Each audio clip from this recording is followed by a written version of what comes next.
lebih takut sama dosa-dosa yang tersembunyi daripada dosa-dosa yang terang-terangan. Kalau dosa-dosa yang terang-terangan itu ada orang yang ngingetin gitu. Tapi kalau dosa-dosa yang tersembunyi, kalau dia tidak mengagunkan penglihatan Allah kepada hamba ini, maka bisa bablas. Enggak, udah itu kayaknya. Udah apa? Udah enggak itu apa namanya? Ya. Cancelnya. Jadi tadi Muhammad bin Mukadir apa? Menangis gara-gara melintasi ayat ini. Ahsallahu wa nasu. Kami catat padahal kalian lupain. Terus gimana dong? Gimana dong Bu? Kalau kita lupa sama dosa-dosa kita, gimana Bu? Mohon ampun secara umum kepada Allah. Mungkin hamba sendiri tidak ingat sama dosa-dosa hamba yang sudah sengaja hamba lakukan. Namun Engkau maha baik ya Allah, Engkau menutupi hamba, Engkau tidak mempermalukan hamba. Padahal mudah sekali bagimu ya Allah untuk mempermalukan hamba. Tutupilah hamba di dunia dan di akhirat. Itulah berinteraksi yang baik sama. Kemarin sudah dijelasin tentang bagaimana muamalah kita kalau kita berbuat dosa yang tersembunyi. Masih ingat? Nomor 1 apa? Terimalah penutup dari Allah. Ya kan Bu? Perasaan kemarin pada nyatet loh. Sekarang diem. Ada yang absen kan? Terimalah penutup dari Allah. Ya kan? Yang kedua apa? Syukurilah penutup dari Allah. Terima kasih ya Allah, Kau tutupi hamba dan tidak Kau mati. Kalau viral gimana? Ya enggak? Kalau viral siapa yang nahan? Tidak bisa. Dan mudah bagi Allah untuk memviralkan. Yang ketiga, sebagaimana Allah sebagaimana kita berbuat dosa tersembunyi, maka beramal solehlah yang tersembunyi. Wa atbi'is sayyi'atal hasanata tamhuha. Ikutilah perbuatan burukmu dengan perbuatan baikmu, maka dia akan menghapuskannya. Yang keempat, sebagaimana Allah sudah baik menutupi hamba, maka kita buat juga buat saudara kita. Kita tutupi aib-aib saudara kita dan jangan dibongkar.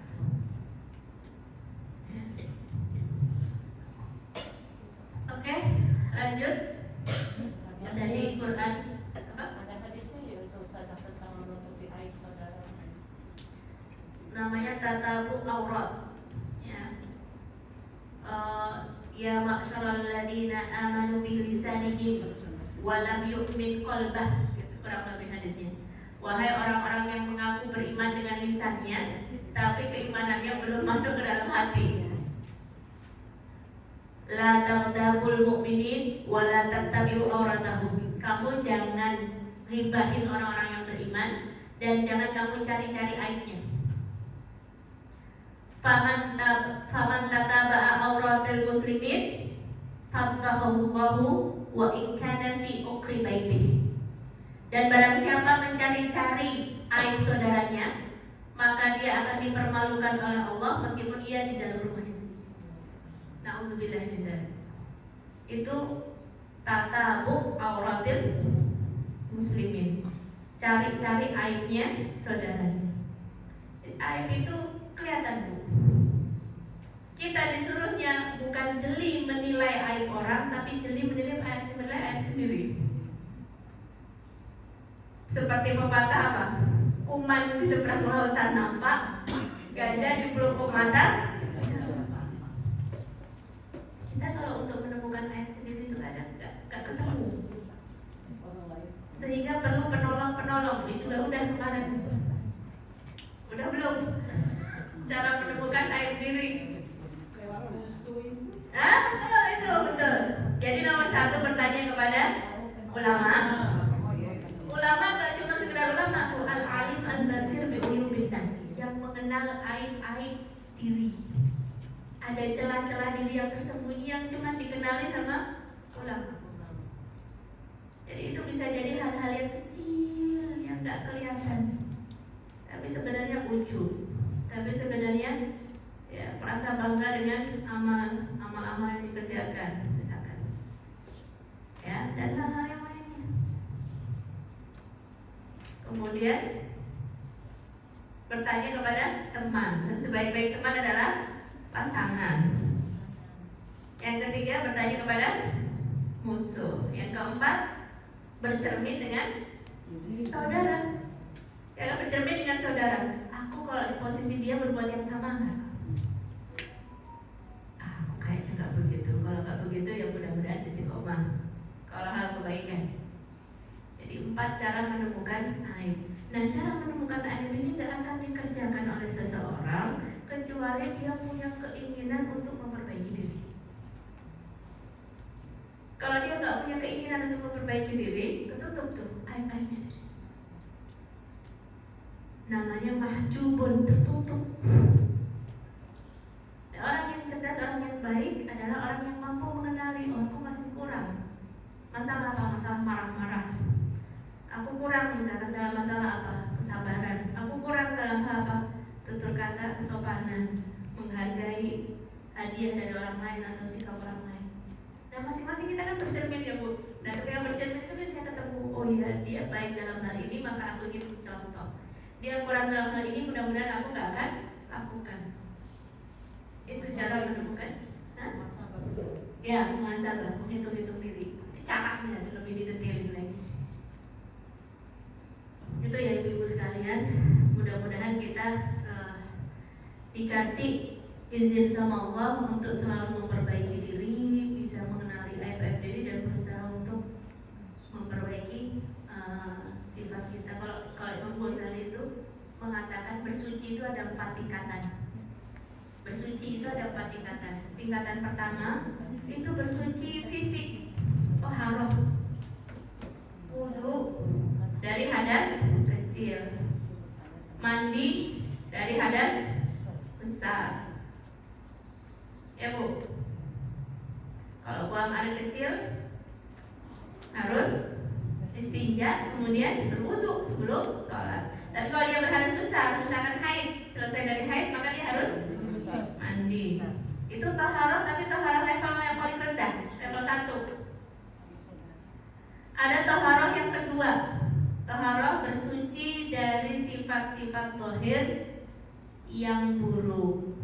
Misalkan apa? Berdusta, sombong, ya, iri, akhlak, tapi yang zahir. Yang ketiga, bersuci dari amalan hati yang buruk. Ya, kalau tadi yang zahir, yang ini amalan yang batin. Merasa diri lebih baik dari saudaranya, berprasangka buruk sama saudaranya, tidak ridha dengan ketetapan Allah. Itu kan amalan hati semua ya Bu. Itu yang ketiga. Tadi pertama apa?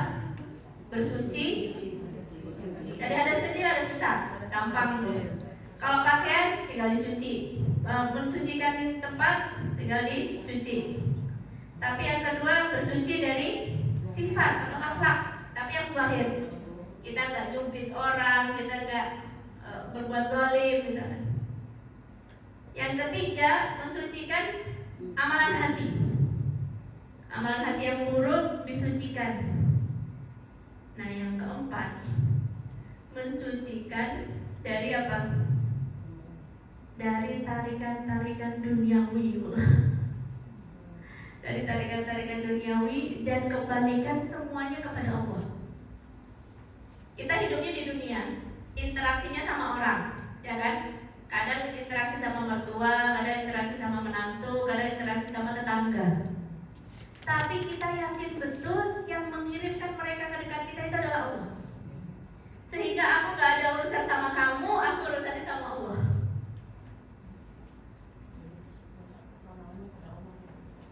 Bukan yang mengirimkan dia menjadi mertuaku atau menantuku adalah siapa? Allah kan yang ngasih takdir.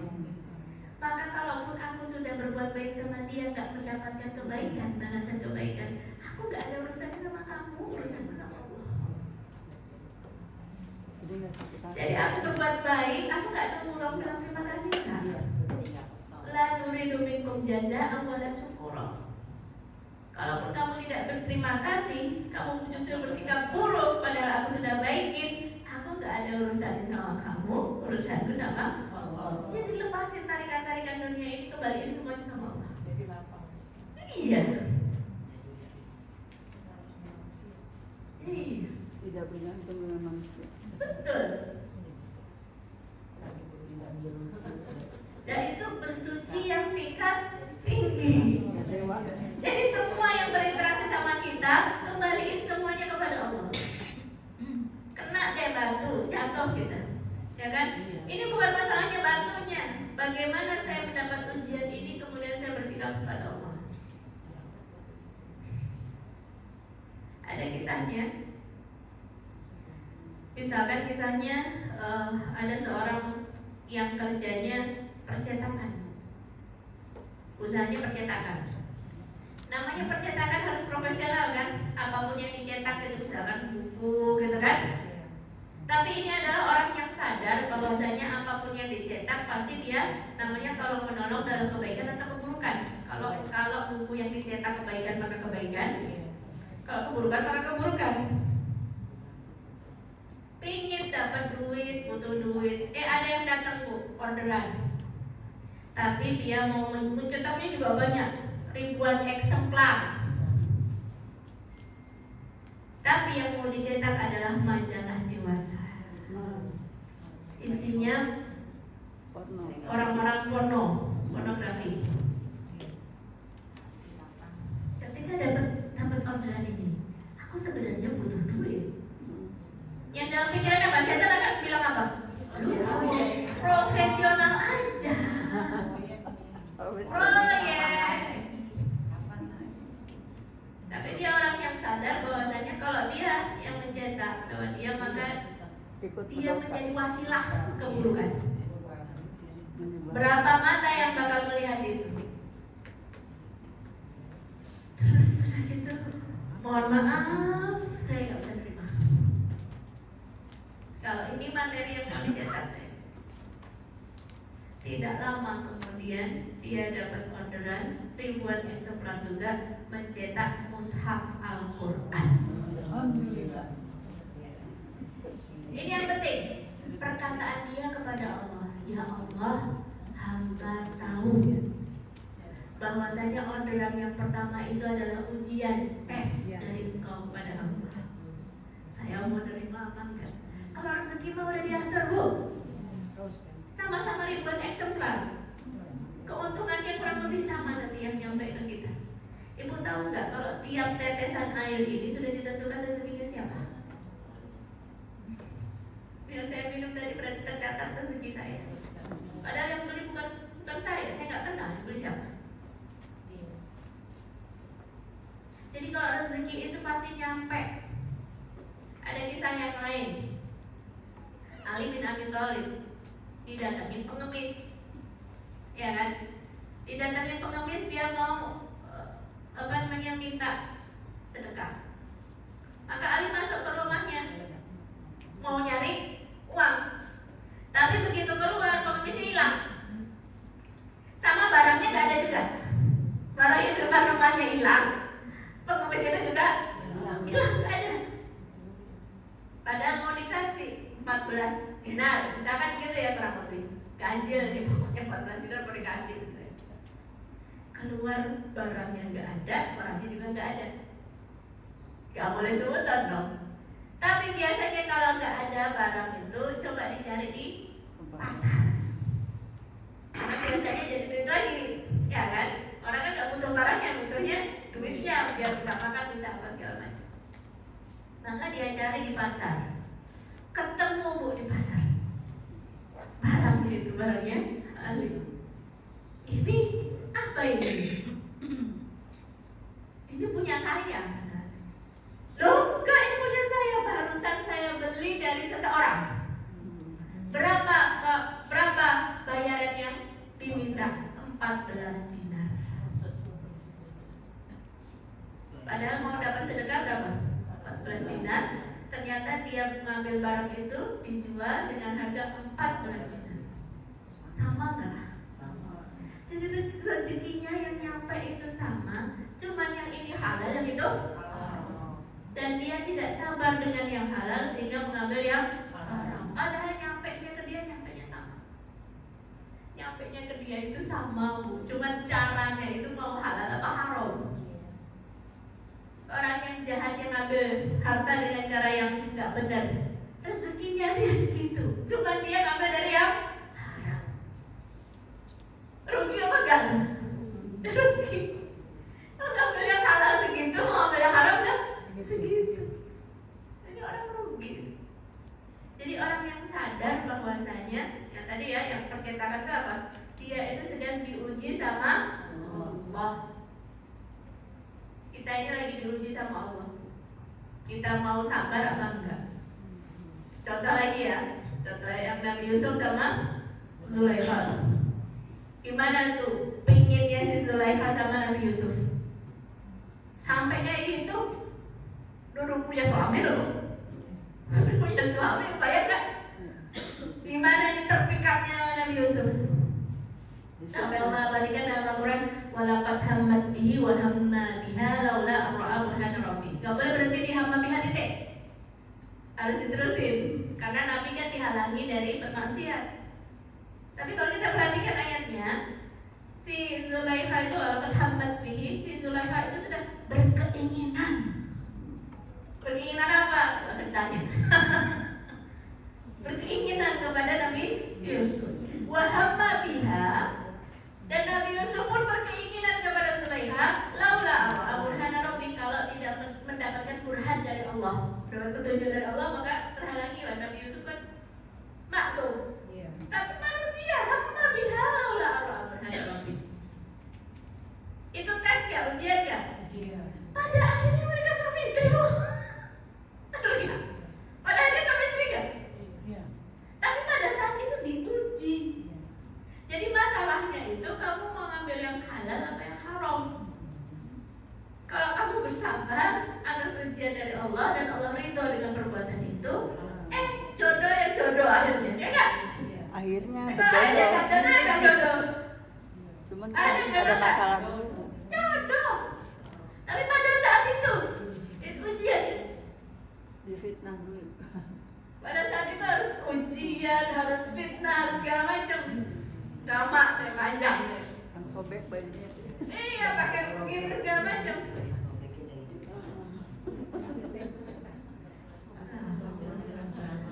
Jadi masing-masing kita itu dapat ujiannya masing-masing, tesnya masing-masing.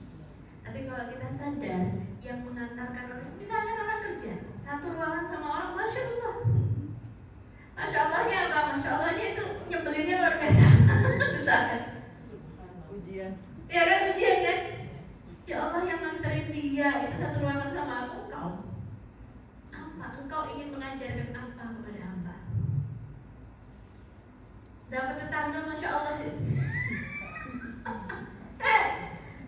Dapat tetangga, masya Allah. Kadang-kadang ada gesekan seperti itu, ya enggak? Jadi juga kita itu dulu di Mesir. Saat tetanggaan sama-sama orang Indonesia di satu apartemen. Punya bayi kita, dia punya bayi juga. Cuman pintu kita itu suka ketutup cepret gitu loh, kena angin yang nggak disengaja. Kemudian ditulis di depan rumahnya, hadis tentang berbuat baik kepada tetangga. Dan aku adalah tetanggamu, benar-benar tetanggamu. Jadi itu kan, ya Allah, ternyata sampai segitunya ya. Mungkin beliau pernah menegur tapi nggak apa ya, kita kurang ya, kita udah udah dapat teguran tapi kurang memperhatikan kembali gitu, hati-hati dalam ya, itulah ujian. Ada orang tetangganya seperti itu, ada orang tetangganya baik, masya Allah, ya enggak? Ada orang yang suaminya masya Allah, ada orang yang anaknya yang masya Allah. Karena memang kita sadari Allah kirimkan itu semuanya di sekeliling kita adalah ujian buat kita. Kita nggak ada urusan sama dia, urusannya sama wa ja'alna ba'dakum li ba'din fitnatan atasbirun. Kami jadikan sebagian kamu adalah ujian bagi sebagian yang lain, dan apakah kamu mau bersabar? Mau sabar apa enggak? Kuncinya sama. Berat-berat. Ya. Itu bersuci level 4 ke atas. Kalau bersuci yang zahir-zahir biasa. Tapi kalau bersuci yang level atas itu menghilangkan tarikan-tarikan bumi ini, tapi kembalikan semuanya kepada Allah. Ketemu sama orang, oh muamalahnya sama Allah. Dia mau merespon kayak gimana? Gak ada urusan sama dia, urusannya sama Allah. Balik ya, sini ya. Quran surah Al-Mujadilah ayat 6. Oh, udah tadi ya. Yang maya basuhullah jami'an fa yunabbi'uhum bima 'amilu ahsallahu wa nasuh. Ada lagi Quran surah Al-Zalzalah ayat 1 sampai 2. Idza zulzilatil ardu zilzalaha wa akhrajatil ardu athqalaha wa qalal insanu ma laha. Ketika bumi diguncangkan, berarti ini apa peristiwanya? Huru hara hari kiamat. Wa akhrajatil ardu athqalaha. Bumi mengeluarkan beban-beban berat yang dikandungnya. Wa qalal insanu ma laha. Kenapa bumi jadi begini ya? Kok tumben? Bukan tumben, ini memang hari kiamat. Yauma idzin tuhaddisu pada hari itu bumi menceritakan beritanya. Berarti bumi ngerekam nggak, Bu? Jadi bumi itu merekam, menceritakan beritanya. Bi anna rabbaka auhalaha, karena sesungguhnya Tuhanmu telah memerintahkan yang sedemikian. Jadi apa yang diperbuat sama hamba Allah di atas bumi ini, di atas punggung ini, punggung bumi ini, maka bumi itu akan menceritakan, merekam apa yang dia perbuat, apakah ketaatan, apakah kemaksiatan.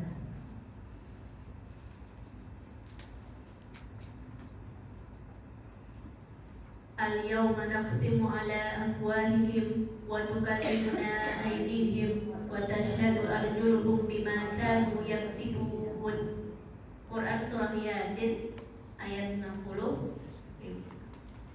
Hari di mana kami bungkam afwahihim, jamak dari mulut, ya. Wa tukallimuna aydihim, tangan akan berbicara. Yasin 65. Tashhadu arjuluhum, bersaksi kakinya. Bima kanu yaksibun, terhadap apa yang mereka usahakan.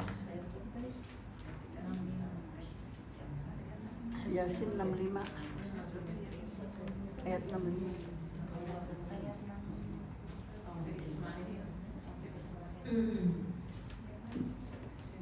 Hadis ya. Dalam hadis dikatakan ma minkum min ahadin illa sayukallimuhu Allahu rabbuhu laisa bainahu wa bainahu turjuman. Tidaklah seseorang di antara kalian melainkan akan diajak bicara oleh Rabb-nya tanpa penterjemah. Jadi setiap kita akan diajak ngomong sama Allah, nggak perlu penterjemah, langsung berarti. Nanti di hari akhir, jadi masuk persidangan, Bu, persidangannya Allah. Fayanzuru aymana min fala yara illa ma qaddam wa yanzuru ash'ama min fala yara illa ma qaddam. Dia akan melihat kepada sebelah kanannya, yang dia lihat apa? Semua yang sudah dia kerjain. Kemudian dia melihat ke sebelah kirinya, dan dia melihat apa? Apa semua yang sudah dia kerjain. Wa yanzuru baina yadayhi fala yara illa an-nar tilqa'a wajhihi. Dan ketika dia melihat ke arah depannya, maka di hadapannya adalah neraka. Fattaqun nar walau bisyikki tamrah. maka bertakwalah kepada Allah ya terhadap neraka meskipun dengan sebutir kurma. Maka bertakwalah kepada Allah meskipun dengan sebutir satu butir kurma yang kita bisa sedekahkan, itu bentuk ketakwaan kepada Allah. Lakukan, kerjakan. Kalau itu bentuk ketakwaan kepada satu butir kurma, paling nggak ada yang punya. Bertakwalah kepada Allah. Gitu ya. Meski kalau itu dosa, meskipun satu butir kurma, satu permen deh, maka kita bertakwa kepada Allah meskipun satu butir kurma. Ya. Fattaqun nar walau bisyikki tamrah. Bertakwalah kepada Allah meskipun satu butir kurma. Faman lam yajid fa bi kalimatin thayyibah. Kalau nggak bisa maka dengan kata-kata yang baik, berucap yang baik. Kalau nggak bisa sedekah dengan satu butir kurma, maka berkata-kata yang baik. Wa qulu qawlan sadida, dan ucapkanlah perkataan yang lurus, perkataan yang baik.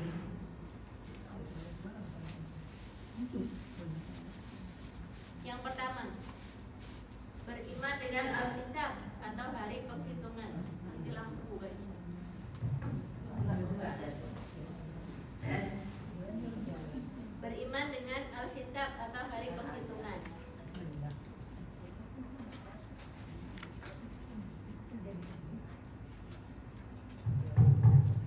Ya.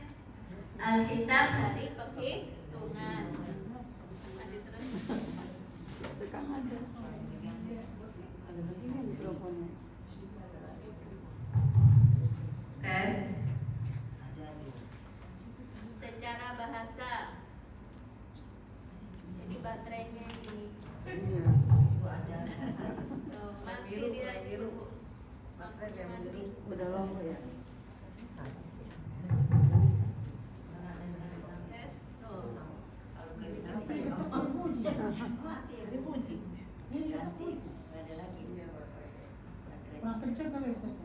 Baterai ini lampunya mati kok. Nah, kali itu mungkin deketin kali.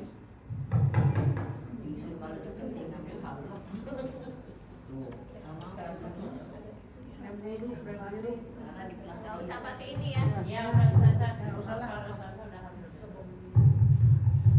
bisa. Tes. Oh, mesti begini. Tes. Ada dudukannya enggak? Coba lihat Ya. dudukannya dulu. Al-hisab artinya penghitungan. Secara bahasa menghitung. Hisab itu bukan yang begini ya, Bu. Bukan ahli hisab. Undur dari Rokok. Undur. hitungan amal ibadah. Ya, hisab artinya menghitung.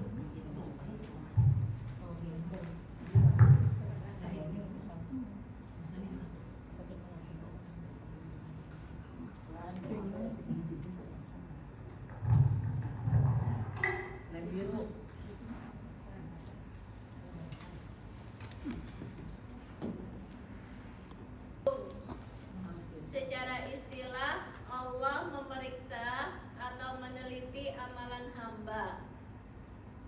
Allah memeriksa atau meneliti amalan hamba. Bukan berarti Allah nggak tahu, Allah tahu. Allah yang paling tahu detailnya perbuatan hamba.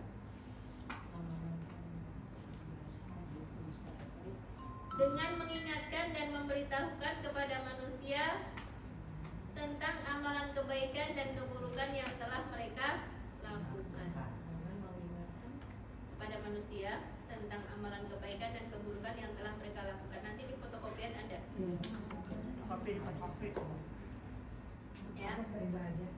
Jadi secara bahasa menghitung, secara istilah Allah memeriksa akan meneliti amalan hamba dengan mengingatkan dan memberitahukan kepada manusia tentang amalan kebaikan dan keburukan yang telah mereka lakukan. Dalilnya Quran surah Al-Ghasyiyah ayat 25-26. Inna ilaina iyabahum thumma inna alaina hisabahum. Sesungguhnya kepada kamilah kembali mereka, Kemudian sesungguhnya kewajiban kamilah menghisab mereka. Summa inna alaina hisabahum. Nanti kami yang hitung. Oh, siap.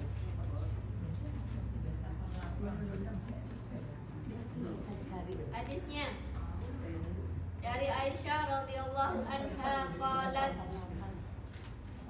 sami'tu Nabi sallallahu alaihi wasallam yaqulu fi ba'di sholatihi. Aku mendengar Rasulullah SAW pada sebagian sholatnya Rasulullah berdoa, Allahumma hasibni hisaban yasira. Ya Allah, hisablah aku dengan hisab yang mudah. Allahumma hasibni hisaban yasira. Ya Allah, hisablah aku dengan hisab yang mudah.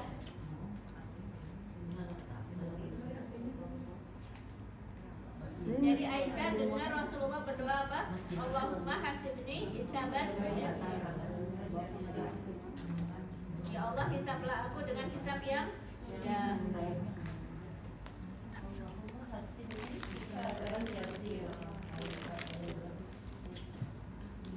Ini hadis. Falam mangsarafa qultu ya Nabi Allah mal hisabul yasir. Ketika Rasulullah sudah selesai sholatnya, maka Aisyah bertanya, wahai Nabi Allah, apa yang disebut hisabul yasir? Hisab yang mudah itu maksudnya apa ya Rasulullah? Hisab yang mudah. Nabi menjelaskan, ayyadhura fi kitabihi fayatajawaz anhu. Apabila Allah melihat kepada kitab ya, ataupun catatan amalnya seseorang itu, fayatajawaz anhu. Udah. Ya, kemudian dimaafin. Jadi kalau hisabul yasir berarti Allah melihat kitab catatan amalan kita, kemudian apa? It's okay. It's okay. It's okay. Kalau ibu lagi koreksi guru nih ya, koreksi muridnya, kerjanya salah, nggak benar, ibu tahu nggak benar, tapi apa? Maafin. Oke lah, ya boleh. Kalau guru kan gitu, kadang apa ngasih menghargai, udah menulis, menghargai kadang berarti ini belajar, ini anak belajar. Upah nulis, terus ini kalau dia bisa menjawab seperti ini berarti dia belajar. Iyalah, pasti dari kasih sayangnya Allah itu. Tapi kalau gurunya strict apa? Coret. Tapi kalau gurunya baik, ya upah nulis gitu ya. Ini anak belajar sih. Terus kemarin juga datang, kemudian memperhatikan, menghormati guru. Ya udahlah. Ya. Jadi kata Aisyah ketika menanyakan apa itu hisab yang mudah, maka Nabi menjawab, ayang fi kitabihi fayatajawaz anhu. Allah melihat kepada kitabnya seseorang atau meneliti gitu kan, fayatajawaz anhu, kemudian dimaafkan, dilampauinya. Kalau ibu lagi koreksi, ada poin yang penting, poin yang penting itu salah, gimana? Kan lagi dikoreksi, ini anak di depannya. Ini oke lah, oke dari paragraf 1, paragraf 2 oke. Sekarang paragraf ketiga, poin yang sangat penting dan ibu sudah ngingetin berkali-kali, dia salah.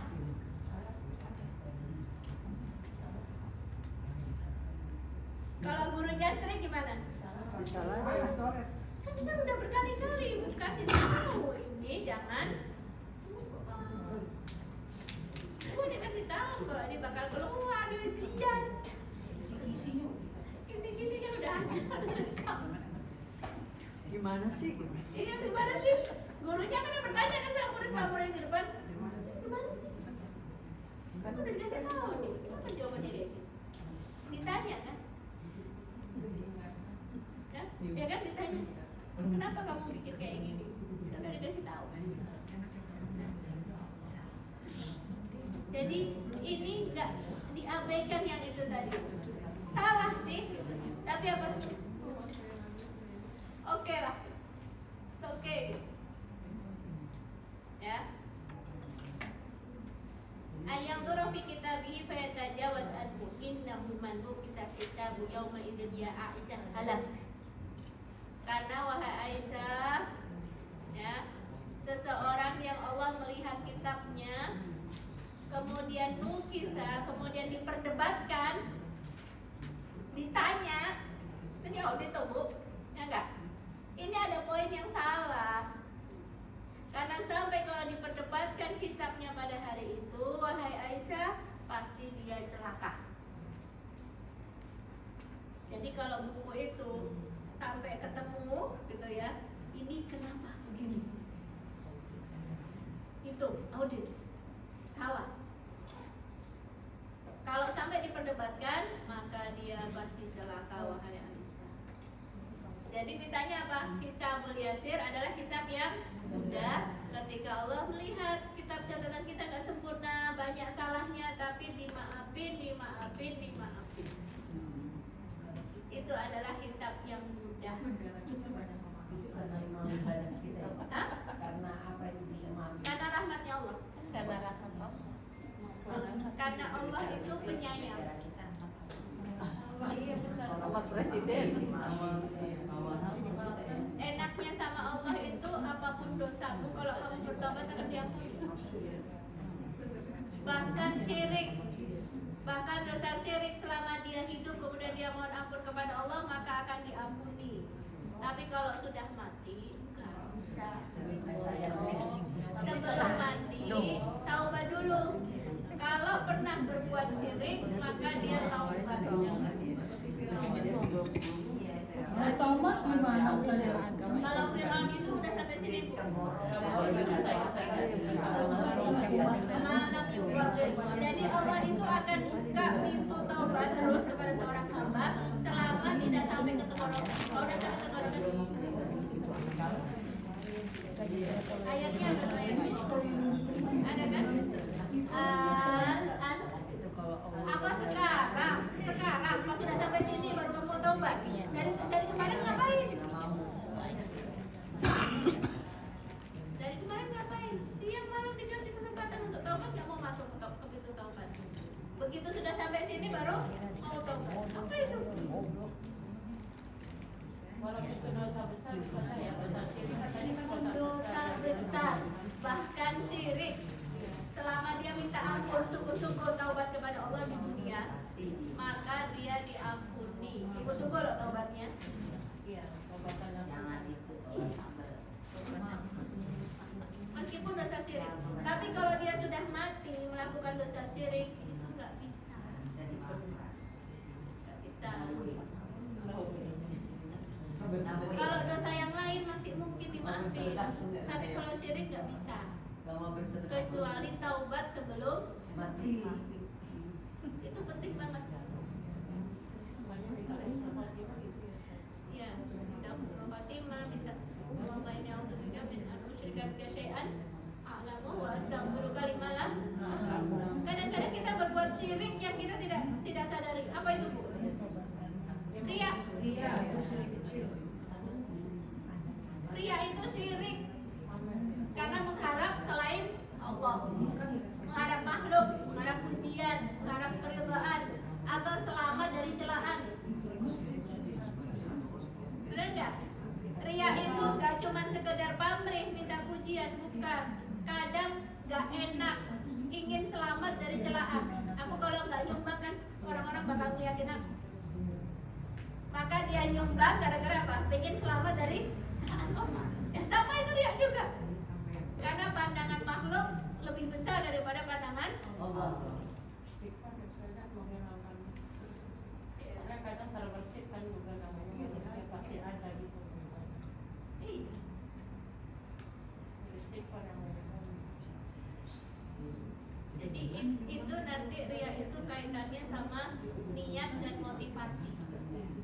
Apa sih yang menggerakkan dia itu untuk melakukan sesuatu? Kalau dicampur, pingin pahala juga, pingin pujian juga, gimana Pak? Nah, itu dia. Separuh-separuh.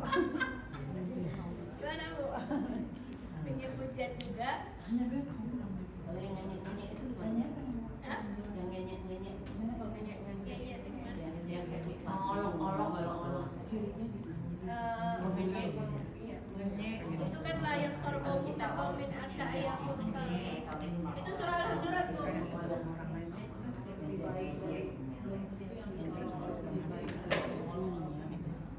Surah Al-Hujurat ayat berapa? 49. Hah? 49. Surah Al-Hujurat 49 ayatnya. Iya, 49. Ayatnya 15. orang lain dia.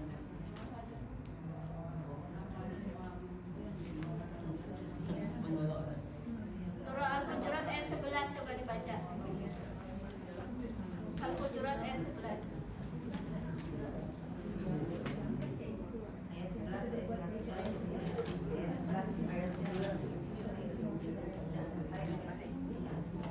Wahai orang-orang yang beriman, janganlah suatu kaum mengolok-olok kaum yang lain, karena boleh jadi mereka atau yang diperolok-olokkan lebih baik dari mereka, atau yang mengolok-olokkan dan janganlah pula perempuan-perempuan mengolok-olokkan perempuan lain, karena boleh jadi perempuan yang diperolok-olokkan lebih baik dari perempuan yang mengolok-olokkan. Janganlah kamu saling mencela satu sama lain, dan janganlah saling memanggil dengan gelar-gelar yang buruk. Seburuk-buruk panggilan adalah panggilan yang buruk atau fasik.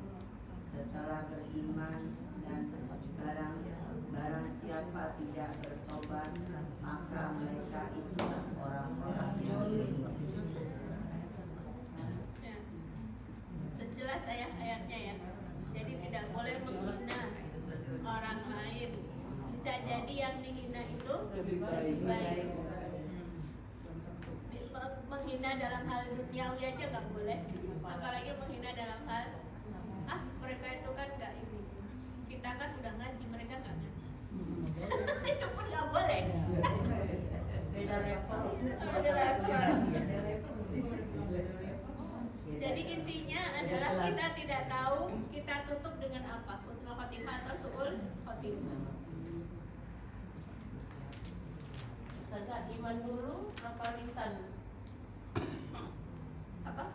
Iman sama lisan. Jadi iman kan kadang nih yang namanya lisan ya orang udah berilmu, udah pinter gitu kan, tahu, tapi lisannya Kurang bagus. nggak terjaga. Jadi gimana?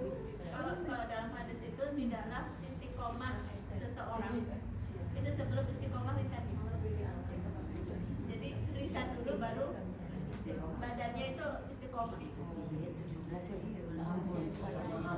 Jadi cerminan, lisan itu bisa jadi cerminan ketidak istiqomahan badannya. Tapi kalau itu kita dapati pada saudara kita, ya, maka kita tidak berhak untuk mengolok-olok juga. Tidak berhak untuk mengolok-olok juga. Bisa jadi kita yang kena ujian itu. Ya, kalau kata ulama itu apa? Janganlah kamu senang dengan kesalahan yang dilakukan oleh saudaramu. Tidak boleh, tetap harus sedih. Ya, tidak boleh senang dengan kesalahan yang diperbuat oleh saudara. Tetap seperti itu. La yasalqamu fil qaumin asa ayakunu khairan minhum. Bisa jadi yang diolok-olok itu lebih baik daripada yang diolok. Paling diambil buat ibrah dia saja. Buat yang tergelincir itu ibrah, buat kita juga ibrah.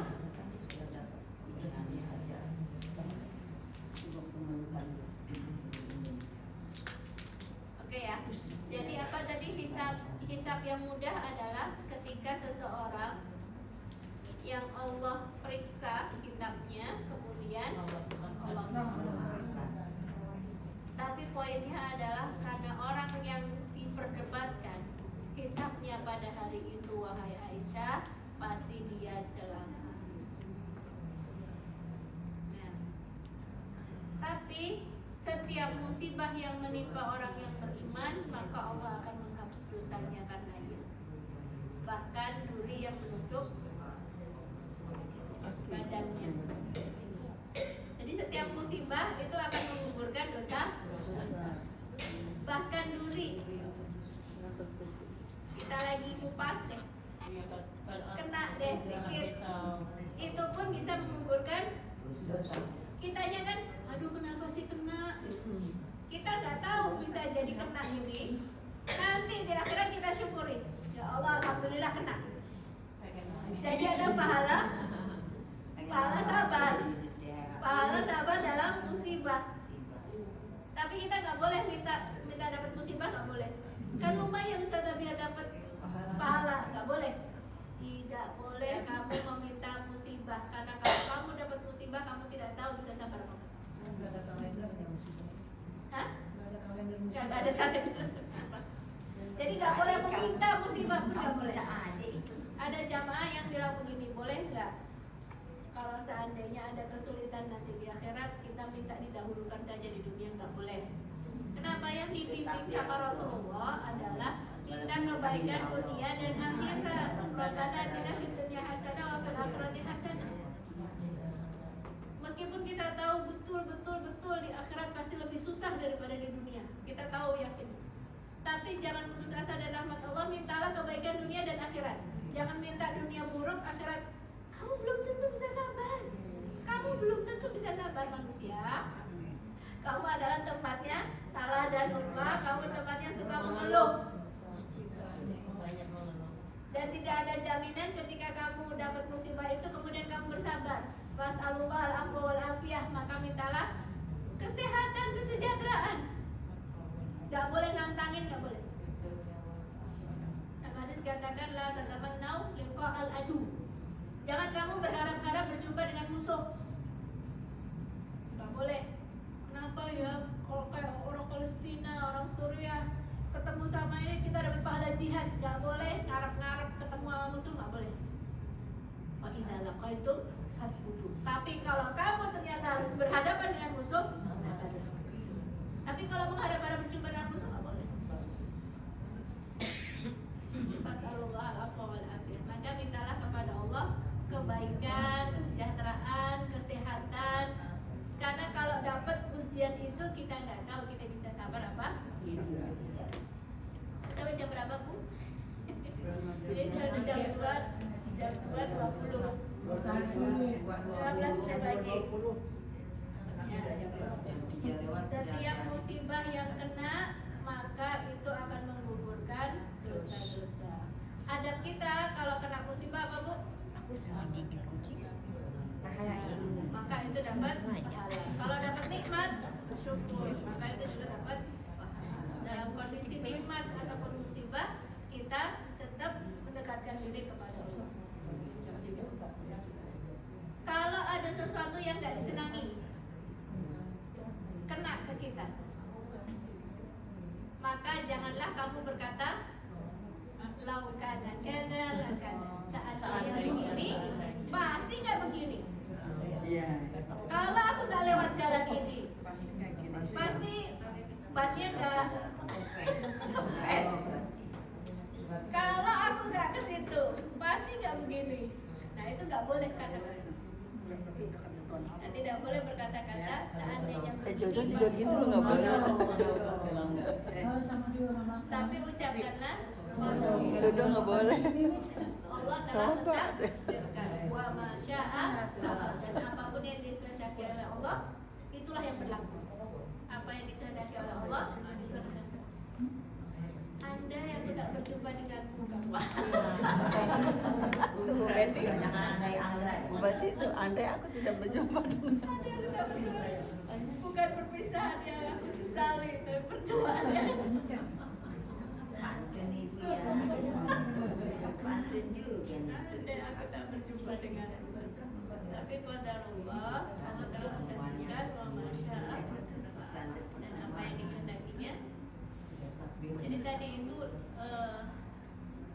termasuk kekuatan akidah itu.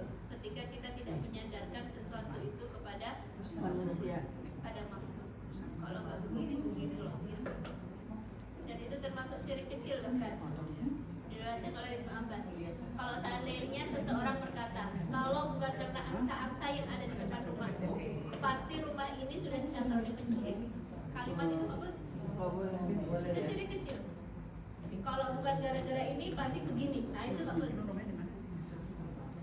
Kalau bukan karena security yang dia apa namanya, keliling, pasti nah, itu nggak boleh. Kalimat itu nggak boleh. Ya, karena apa? Karena secara lafaz seolah-olah manfaat atau mazharat itu dari makhluk, padahal tidak ada manfaat atau mazharat kecuali dari Allah. Harus sangat hati-hati. Iya. Jadi syirik kecil itu secara lafaz yang kalau nanti dia yakini bahwasanya memang benar-benar si angsa itu yang menolak pencuri itu masuk ke rumah kita, maka itu jadi syirik besar, berubah. Kalau tadi kan cuma lisan secara ucapan, tapi kalau dia yakini betul ini gara-gara ada angsa, nah itu malah syirik besar. Itu malah justru syirik besar. Ibu. Jadi tidak ada makhluk yang memberikan manfaat ataupun madarat. Tidak manusia, baik dia hidup atau mati, mau siapapun dia, ya, kecuali Allah. Ibu tahu nggak? Saya pernah di Mesir itu ziarah kubur, ziarah makamnya Imam Syafi'i. Ada yang pernah ke Mesir nggak? Iya. Pernah Benar. ke kuburan Imam Syafi'i? Iya. Kalau pas saya ya, nggak tahu kalau pas ibu datang. Itu banyak kertas-kertas di sekeliling makam. Makamnya ditutupin pakai kaca, lampu warna hijau, ya kan? Di sekelilingnya itu banyak kertas. Iya. Kertas itu apa, Bu? Dua-duanya. Permintaan ya dari itu yang datang dari dia. Kayak di Itali kayak di Bali Kalau di sini tuh kalau yang ziarah-ziarah itu Pakai kertas. banyak-banyak terus ada taruh uang apa itu saya nggak pernah cuma lihat. Iya, kalau itu kertas ya, Bu. Saya nggak pernah ngecek sih, tapi dugaan keras saya, dugaan besar saya adalah ada orang yang punya hajat dan dia Naruh. melemparkan kertas itu kepada semakin banyak kertas semakin orang ikut-ikut karena masing-masing punya hajat. Iya. Saya bilang apa? Imam Syafi'i gak kurang kerjaan mau bacain surat kalian. Iyalah. Saya gak kurang kerjaan bacain surat kalian. Tapi kenapa sih, Bu? Orang itu punya hajat. Mungkin sakitnya yang parah, mungkin anaknya yang sakit, mungkin hartanya, mungkin dililit utang dan sebagainya. Dan tabiat manusia ini secara fitrah itu butuh kepada zat yang maha kuasa. Tapi kalau dia salah langkah, salah. Bayangkan kalau orang nggak kenal sama Allah. Saya pernah jalan-jalan ke Parangtritis, Bu, sama suami. Ke Parangtritis, ke Prambanan. Kamu tahu Prambanan nggak? Di Prambanan itu kalau kita masuk ke candi, ada ada apa? Harus pakai sarung. Oh, pakai sarung, nggak pakai sarung sih? Kalau sarung di Bali, Ya, kayak di Bali. Itu mah kalau Di Bali, kain. oh di Ini Bali, pakai oh di Bali sangat. Di Prambanan itu ada apa namanya berhala ya? Ada Iya, apa sih katanya patung? Banyak patung. Tangannya berapa? Banyak. banyak. Iya nggak? Iya. Tangannya ada berapa? Mukanya ada berapa? Tangan belakang apa kanan kiri? Empat apa dua ya? Terus tangannya ada berapa? Di situ suami saya nggak ngingetin saya. Ya Allah, demikianlah kalau seandainya manusia tidak kenal sama Allah. Hakikatnya manusia ini butuh sama zat yang maha sempurna, yang dia datang kepadanya untuk memenuhi hajat-hajatnya dia. Ya Allah, anakku sakit. Ya Allah, aku dililit utang. Ya Allah, aku punya hajat ini, punya hajat ini. Jadi fitrahnya manusia ini dia itu pingin rindu sama zat yang maha sempurna yang bakal mengabulkan doa-doa. Tapi kalau dia nggak kenal sama Allah, akhirnya dia bikin batu. Dia bikin batu dengan sangkaan kalau kita deketin ke situ, kita kasih apa, dia akan memenuhi apa yang menjadi harapan. Jadi fitrahnya manusia begitu, punya hajat kepada zat yang maha kuasa. Kalau kita kenal sama Allah, tinggal angkat tangan, mohon kenal sama Allah. Tapi kalau nggak kenal sama Allah, akhirnya dia menyangka apa? Batu atau kayu ini yang bisa ngasih manfaat atau mencegah. Saya pernah cerita nggak sama ibu-ibu? Halo ibu, iya kedengeran nggak suara? Dengar. Ada orang di tengah lautan, kapalnya pecah, pontang-panting semuanya, dan dia pegangan papan. Satu orang ini, yang lainnya mati, tenggelam.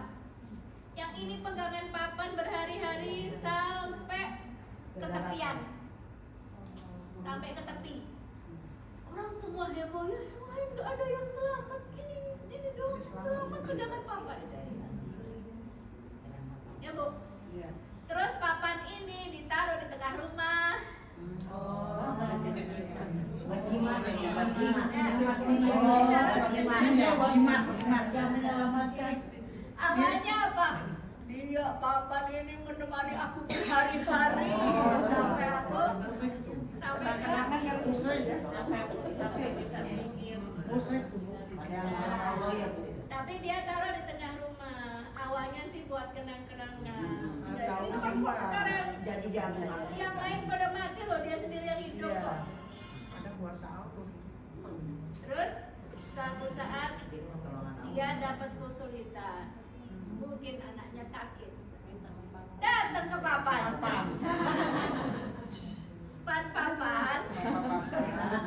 Ya. Dan jawab ya. Kamu kan yang nyelamatin aku. Ini aja udah kalimat salah. Iya. Kamu kan yang nyelamatin aku pada saat aku Di lautan. di lautan. Kali ini anakku sakit, maka sembuhkanlah. Ada yang jawab. Kapan? Iya, gitu dong. Kabur deh. Ayolah, ya. Kabur. Jadi dengan sangkaan makhluk itu bisa ngasih manfaat ataupun mencegah manfaat. Itu sih. Ini papan. Demikian juga kuburan. Iktibar sama orang yang di dalam kubur itu. Orang soleh loh. Orang soleh. Iya orang soleh. Dia hidup aja belum tentu bisa ngasih manfaat ke kita. Hidup bisa ngasih manfaat nggak? Nggak bisa kecuali kalau izin Allah. Hidupnya orang sih. Orang soleh nih bisa ngasih manfaat kecuali dengan izin Allah. Hidup aja dia nggak bisa ngasih manfaat, apalagi sudah mati di dalam kubur. Ente mau minta manfaat sama orang udah mati. Yang Jadi benar. kalau cuma mau ngeliat masjid ya, lihat cuman jalan-jalan. Kayak yang suka jalan-jalan ke Jawa-Jawa ibu yang habis ngomong. Itu kerjaan saya, Bu. Saya paling senang kalau disuruh ceramah orang mau berangkat ziarah. Oh mau berangkat ziarah? Iya nanti saya selipin. Saya ingetin dua hal. Satu, kalau mau ziarah kubur, siapapun dia, mau wali, mau ulama, mau orang biasa, mau orang tua, kita tujuannya nomor satu, dzikrul maut. Ingat mati nomor satu. Yang kedua, mendoakan sahibul kubur, bukan minta doa. Doakan. Yang hidup mendoakan yang mati, bukan yang hidup minta doa kepada yang mati. Itu namanya doakan harus kepada Allah, Bu. Gak boleh kepada dia. Betapapun dia orang soleh, istiqomah, wali Allah, keluar karomah. Gak boleh. Imam Syafi'i aja gak kurang kerjaan bacain surat. Khawatir, itu mungkin khawatir terjadi kemusyrikan. Jadi tetap doa itu kepada Allah. Iya, betul. soleh siapapun dia, karena dia nggak bisa ngasih manfaat saat hidup aja, nggak bisa ngasih manfaat apalagi sudah itu yang perlu di. Nah kadang-kadang Bu, seseorang itu bisa melakukan kemusyrikan tanpa sengaja. Misalkan apa? Ziarah kubur orang tua. Karena biasa curhat sama orang tua, mau memori indah bersama orang tua, mengingat kebaikan orang tua. Ngobrol. Awalnya mendoakan, tapi lama-lama apa? Habis curhat apa?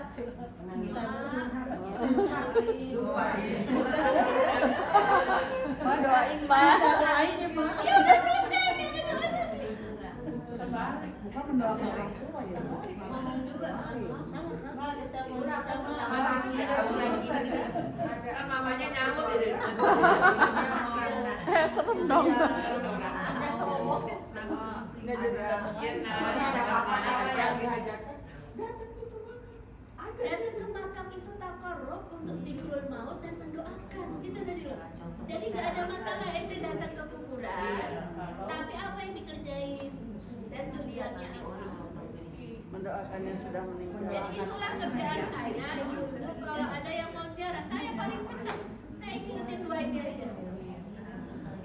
Terus Jauh ada dia yang jauh-jauh dijarain uang semua tuh ya yang itu perempuan yang dijarain ada nggak? Ya rombongan mau jarah jauh-jauh bayar lama yang sejengkal nggak dijarain bukan orang tua Wali-wali. nggak ada yang dijarain ada gitu gimana aneh kan bukan yang ternyata ada amalan-amalan yang bermanfaat untuk orang yang sudah meninggal. Ya, ada yang disepakati oleh ulama, ada yang tidak disepakati. Yang disepakati oleh ulama pertama, ad-du'a wal istighfar, mendoakan dan memohonkan ampun itu nyampe. Mau dari dekat, mau dari jauh, sama aja. Kalau enggak, maka Rasulullah tidak akan mencontohkan menyolatkan jenazah. Menyolatkan jenazah doanya apa? Allahumma ighfir lahu warhamhu wa'fu mohon ampun kan, padahal udah meninggal, bermanfaat tuh tetap. Jadi tetap nyampe doa dan istighfar, termasuk di dalamnya sholat jenazah atau sholat gaib. Yang kedua adalah sedekah atas nama orang yang meninggal. Itu juga nyampe. Ya. Kemudian yang ketiga adalah haji dan umroh. Ini tiga ini disepakati sama ulama. Tapi ada yang nggak disepakati sama ulama, misalkan apa? Membacakan Al-Quran. Itu khilaf. Masih diperselisih. Ada lagi mempuasakan, mensolatkan, menzikirkan. Nah, itu nanti khilaf antar Hilaf itu perbedaan ya Ustaz. Hilaf. Berarti ada yang boleh, ada yang enggak. Iya. Tapi secara umum sebenarnya boleh. Kenapa? Dalilnya apa? Ini menurut Imam Ibnu Qayyim. Ketika orang berangkat, ketika sedekah boleh, berarti amalan harta boleh. Tapi haji juga boleh nyampe. Ada dalilnya tuh. Kamu haji dulu untukmu, baru hajikan saudaramu. Ya kan? Berarti nyampe. Kalau memang sudah nyampe, padahal haji itu ibadah harta dan badan. Berarti harta saja boleh, badan saja boleh, harta dan badan yaitu haji dan umroh juga boleh. Boleh dan nyampe, maksudnya seperti itu. Jadi intinya semua amalan badan ataupun harta nyampe kepada sahibul kubur. Nanti ada orang bilang begini, kan ada dalilnya itu terputus kecuali 3 hal. Makanya itu. Buka lagi bukunya.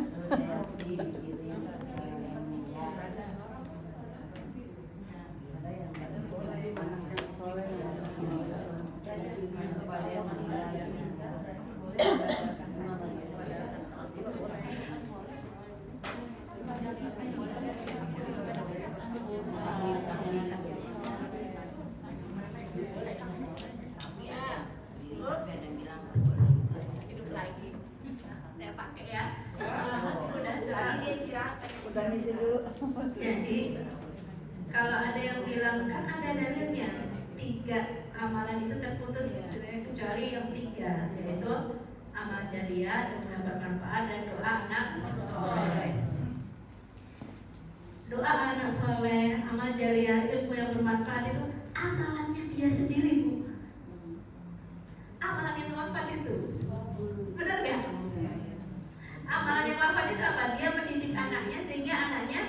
bukan. Dia cari ilmu, kemudian dia tularkan ilmunya, maka itu amalannya dia sendiri. Kemudian apa tadi? Amal jariah, dia beli karpet buat masjid selama dipakai, itu amalannya dia. Sedangkan amalan yang dari orang lain itu tetap nyampe dengan dalil-dalil yang tadi. Jadi amalan dari orang lain itu tetap nyampe dengan dalil-dalil yang tadi, misalkan dengan doa dan istighfar, kemudian sedekah, kemudian haji dan umroh, itu yang disepakati. Dan kalau mau kita utamain yang 3 yang disepakati. Tapi secara umum boleh. Jadi sehingga kita misalkan baca Al-Fatihah, ya Allah, ya dihadiahkan untuk orang tua. Yang baca dapat, orang tua yang dihadiahkan juga dapat. Jadi tidak ada masalah di situ. Terus apa lagi tadi? Ilmu yang bermanfaat. Udah ya? Guru-guru ya, ilmu yang bermanfaat. Ya, ilmu yang bermanfaat itu amalan dia, Bu. Ini kan amalan dari orang lain, ya kan? Amalan dari orang lain untuk dia. Nah itu nyampe dengan dalil-dalil yang tadi, ya. Tapi lebih baik memang kita jangan ngandelin ntar bisa didoain sama anak-anak, jangan. Justru kita beramal sekarang ini, ya nanti itu bonus gitu. Nanti itu bonus insya Allah. Jadi kembali tadi masalah ziarah kubur ya. Ziarah kubur itu masnun, disyariatkan, sunnah siapapun dia, ya kan? Tapi dengan tujuan yang diridhoi sama Allah, yaitu dzikrul maut. Yang kedua, mendoakan sahibul kubur, bukan minta doa. Begitu kita doa maka itu haram, karena kita hanya boleh mengarahkan doa kita kepada Allah. Ya, jadi memanggil itu ya Allah, bukan ya kubur. Nggak boleh manggil itu ya Allah, nggak boleh ya fulan. Ya, siapapun dia, apakah dia wali, apakah dia orang soleh, maka itu tidak boleh. Ya, itulah kerjaan saya, Bu. Sebisa mungkin saya meluruskan, ya, supaya tidak. Nah itu tadi yang penting, Bu, karena kadang-kadang tidak sengaja. Awalnya curhat sama Mak. Cucumu sekarang udah sekolah di sini. Terus belakangnya apa? Tolonglah Mak. Kalau belakangnya tolonglah Mak itu berarti digeser-geser sama setan. Ya. Seperti itu. Allah alam. Karena udah mati lagi udah ya. Datanya Udah ngambek lagi. Saja kalau ada haul itu apa itu? Haul itu sekian tahun ya? Iya. Setahun apa berapa? Ya, pokoknya kan dia orang banyak itu. Saya dapat kalau yang di Solo itu kan katanya haul habis apa gitu, sampai orang dari mana-mana datang gitu masuk. Nanti khusus masalah bid'ah ada babnya sebenarnya. Nanti nggak bisa dipukul rata bid'ah itu satu macam gitu, nggak bisa. Ya, nanti ada bid'ah hakikiyah, ada bid'ah idhofiyah. Kalau bid'ah hakikiyah sama sekali nggak ada dalilnya, baik dari Quran, hadis, ijma, qiyas, masalah mursalah, asy'arul maqablana, dari sumber-sumber itu istimbat hukum itu nggak ada sama sekali. Tapi nanti bid'ah idhofiyah, ya, bid'ah idhofiyah itu nanti di satu sisi ada dalilnya, di sisi yang lain nggak ada. Atau ada dalil umumnya, dalil terperincinya tidak ada. Itu pembahasannya kecil Bapak, nggak bisa dijelasin satu kali duduk. Apalagi beberapa menit. Nah kita disuruhnya al-ibratu bil musammayat la bil asma. Kita disuruh meneliti sesuatu itu dengan hakikatnya, bukan sebutannya. Contoh ya, hakikatnya yang sering jadi perdebatan, misalkan apa? Maulid, ya kan? Maulid gitu. Maulid itu bid'ah kan? Ada yang lagi bilang apa? Maulid itu tidak. Yuk kita teliti itu yang disebut maulid itu apa? Yang disebut maulid itu kumpulan orang, ceramah, baca Quran, baca surah Nabi, sholawat, terus makan. Misalkan. Di antara amalan-amalan ini mana yang nggak benar? Baca Quran boleh, sholawat boleh, ceramah boleh, makan boleh, nggak makan boleh. Makan bareng-bareng boleh, dibawa pulang juga boleh. Jadi telitilah sesuatu itu bukan dengan covernya namanya, tapi dengan intinya apa. Kalau intinya boleh nggak ada masalah. Kalau dinamai Maulid Nabi salah, maka ganti aja, jangan Maulid Nabi, ganti tablik akbar. Jadi boleh apa enggak? Boleh. Karena perbuatannya sama. Ayo. Ya enggak? Perbuatannya sama enggak? Boleh. Kalau misalkan perbuatannya yang salah, judulnya saja yang diganti, bukan maulid deh. Kita ganti aja tablik akbar. Perbuatannya sama. Baca Quran, ceramah, habis ceramah nanti ada makan sholawatan, makan pulang. Perbuatannya sama persis, bedanya cuma bannernya itu tadi tulisannya maulid diganti tablik akbar. Maulidnya boleh nggak? Boleh. Tablik akbar? Boleh. Kan boleh. Tuh. Jadi al-ibratu bil musammayat la bil asma. Jadi itu perlu diteliti sebenarnya perbuatannya itu apa? Ini nggak pernah ada ya? Isinya apa? Termasuk tadi itu apa? Haul. Haul itu apa sebenarnya?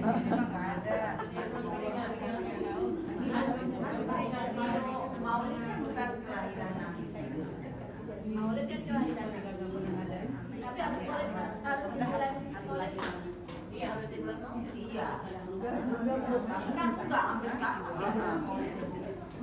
Masih ada sampai sekarang. Nanti kapan-kapan dibilang. Tunggu ya sabar. Itu tayang. Tapi itu pemahaman yang penting.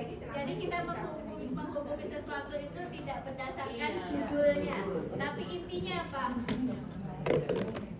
Kalau kayak ini bu, maaf kalau kayak tahlilan itu doa juga itu sama. Ada yang bilang boleh, ada yang enggak. Yang dibaca biasanya yasin, tahlil gitu kan sama doa biasanya gitu. Lagi makan. Boleh itu semua kan amalannya. Iya. Berarti membaca tahlil boleh, membaca yasin boleh, tapi kalimat tahlilannya nggak boleh. Nah itu nanti masuk ke bid'ah idhofiyah, bukan bid'ah hakikiyah, bid'ah idhofiyah. Karena dalil umumnya ada, dalil umumnya apa? Baca la ilaha illallah boleh, baca Quran juga boleh, zikir juga boleh, ya kan? Dalil umumnya boleh semua, ya kan? Dalil terperincinya malam apa disebut berapa kali dengan dalil terperincinya nggak ada, maka dia nggak bisa disamain antara bid'ah hakikiyah sama bid'ah idhofiyah. Babnya beda. Kalau bid'ah hakikiyah wajib diingkari, kayak tadi tuh minta kepada kuburan itu udah tawaf di kuburan, itu bikin ibadah baru namanya, karena sama sekali nggak ada dalilnya. Tapi kalau dalil terperincinya tidak ada, dalil umumnya ada, namanya bid'ah idhofiyah. Bid'ah idhofiyah itu sama seperti khilaf fikih, sama seperti kunut gak kunut. Masing-masing punya mazhabnya masing-masing.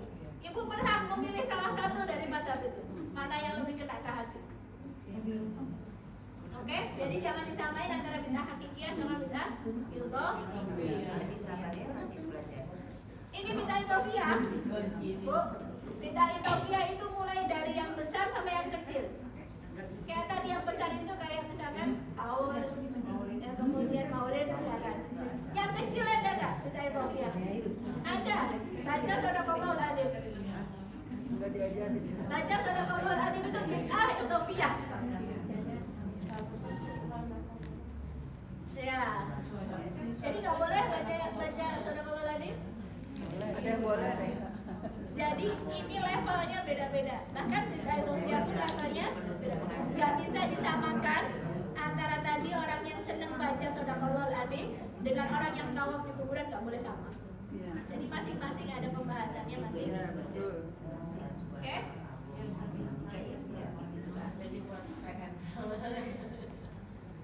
Di Mesir tuh Bu, kalau habis sholat itu kebiasaan salaman sambil mengucap apa?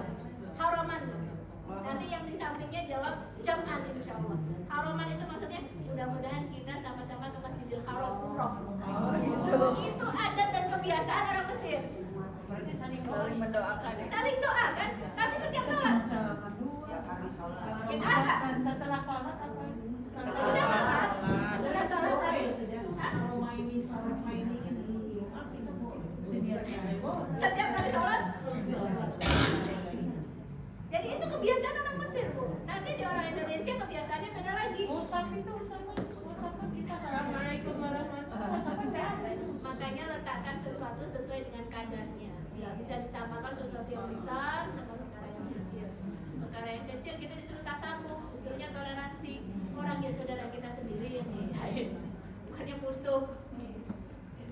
Jadi harus berlapang dada untuk masalah-masalah yang kecil. Kalau yang masalah besar kita harus